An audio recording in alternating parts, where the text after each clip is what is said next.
Magandang araw po mga kapuntos, at sa araw na ito po meron po akong tampok na video para sa inyo at sana ay magustuhan ninyo. Kaya sa mga bago pa po sa aming channel, please po don't forget to hit the subscribe button at ang notification bell para maging notified kayo sa bawat video na ilalabas ko sa channel na ito. At bilang kahilingan po ng punto por punto team at naway maintindihan po ninyo, sana po wag nyo pong i-skip yung mga ads sa aming mga video. Sa maliit na bagay na po na yan, malaking tulong po yan sa ating programa at sa ating ministry. Sana po maunawaan po ninyo. Maraming salamat po, kaya wag na po natin patagalin. Simulan na po natin.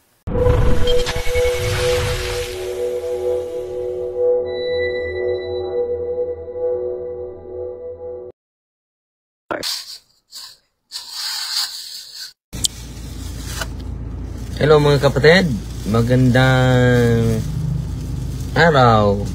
Kumusta po? So ngayon mga kapatid, quick live lang tayo dahil magmisa ako sa lolo ko. Death anniversary ng lolo ko ngayon, Lolo Laliboy, no? So ngayon mga kapatid, isi-share ko po sa inyo yung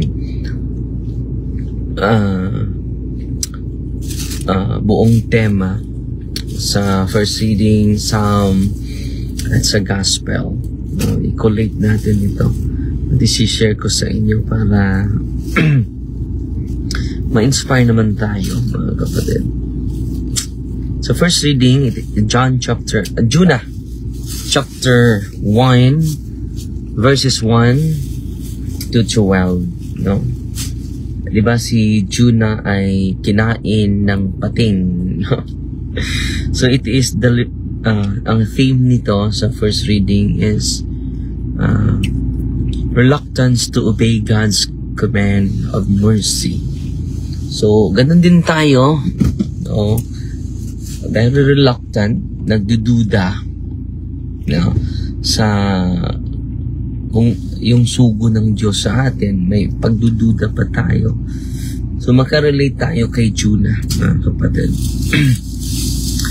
Jonah runs from God's command to go to Nineveh, a place he hates. Dahil hindi niya nagustuhan yung lugar, imposible na may maniniwala sa akin. Sino naman ako? So reluctant po si Jonah. At umiiwas siya. Dahil ang Panginoon wants justice for sinners, not just mercy. So, minsan ay na-misunderstood natin ito, na ang Diyos ay puro mercy lang. Hindi ganon. So, mercy and justice ang Panginoon. He wants justice for sinners. Ano to? O managot tayo. Kahit pinatawad na tayo dito sa mundong ito, mananagot pa rin tayo.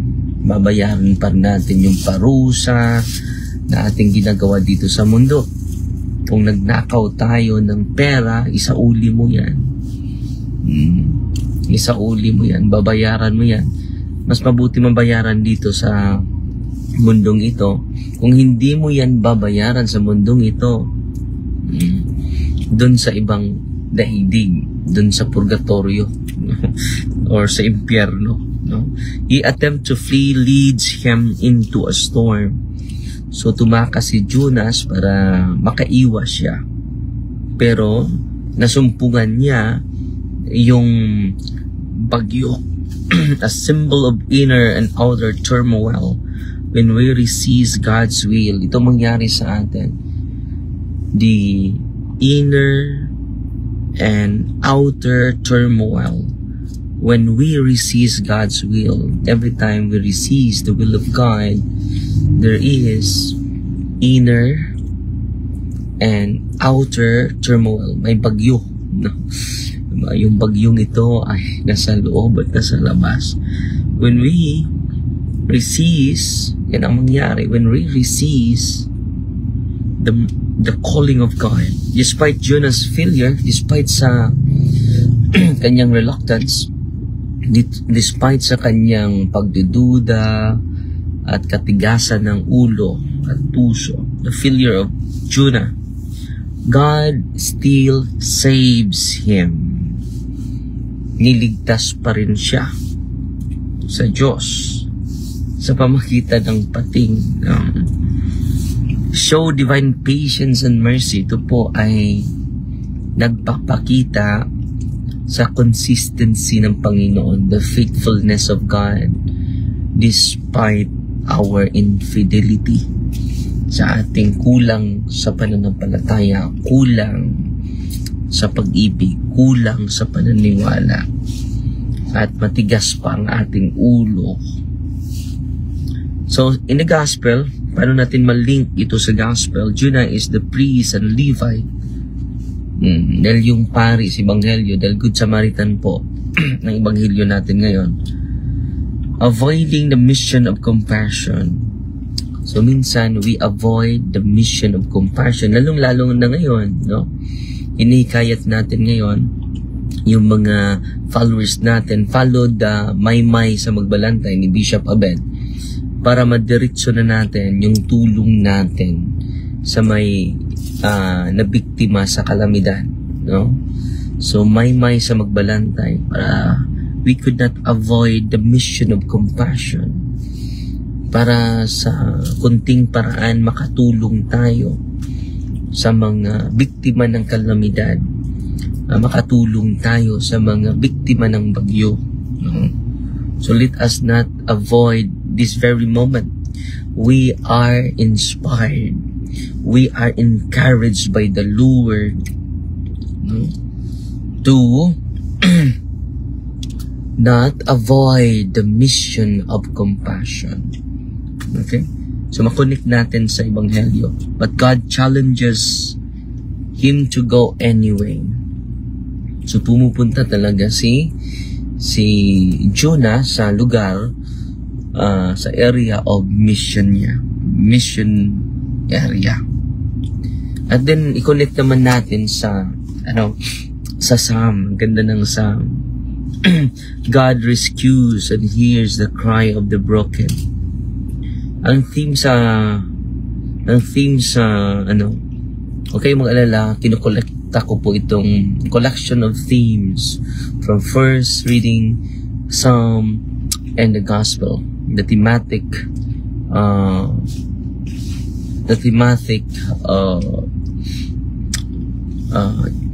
points of first, second, third, first reading, Psalm, and the Gospel, para ma-connect natin through themes, no, collection of themes.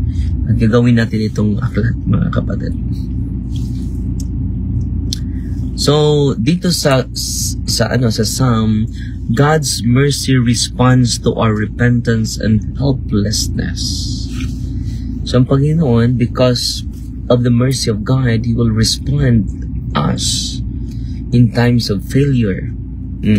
So ito yung mga kapatid, ito yung magbigay sa atin sa araw na ito ng pag-asa. Na in times of failure, in times of discouragement, in times of sinfulness, huwag kang mawala ng pag-asa. No, God's mercy responds to our repentance and helplessness. So Jonah prays from the depths, recognizing his need for God. No? Diba? This is a cry of someone who finally realizes he cannot save himself. Hindi natin mailigtas yung sarili natin. We need God. We need God. No? This is a cry of someone who finally realizes God rescues him from the pit. Not because Jonah is perfect, but because Jonah finally turns to Him. So ito din ang nangyari sa atin, no? So when we go to confession, God responds us with the eyes of mercy, with the eyes of compassion, with the eyes of love, with the eyes of charity. Ang ganda. So kung i-connect natin ito sa Ebanghelyo, sa Good Samaritan, yung Ebanghelyo natin, Good Samaritan, the beaten man left for dead with the robbers. is in a literal pit of suffering. The Samaritan becomes God's instrument of mercy, answering the cry. Tingnan na, the Good Samaritan becomes God's instrument of mercy. Ngayon, are we the instrument of mercy? You know, sa pamagitan sa atin, tayo ba yung instrumento sa awa? No? So, yun ang ginagawa ni Archbishop Abituy. No? Tumatawag siya. And ginagamit niya yung boses niya to inspire all of us to help, especially the victim. Are we the instrument of mercy now? True faith is shown in compassion. True faith is shown in compassion.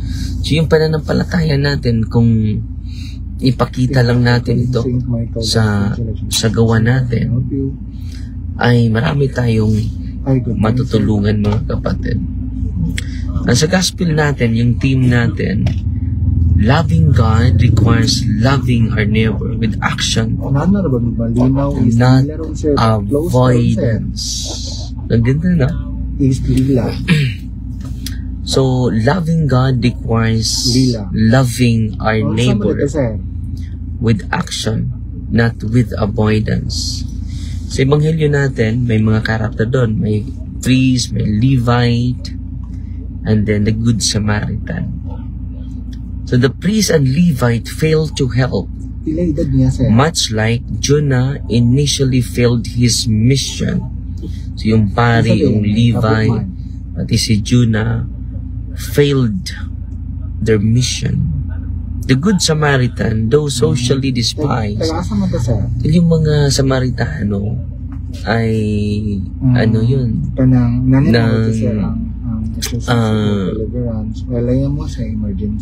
nireject po ng mga tao yun.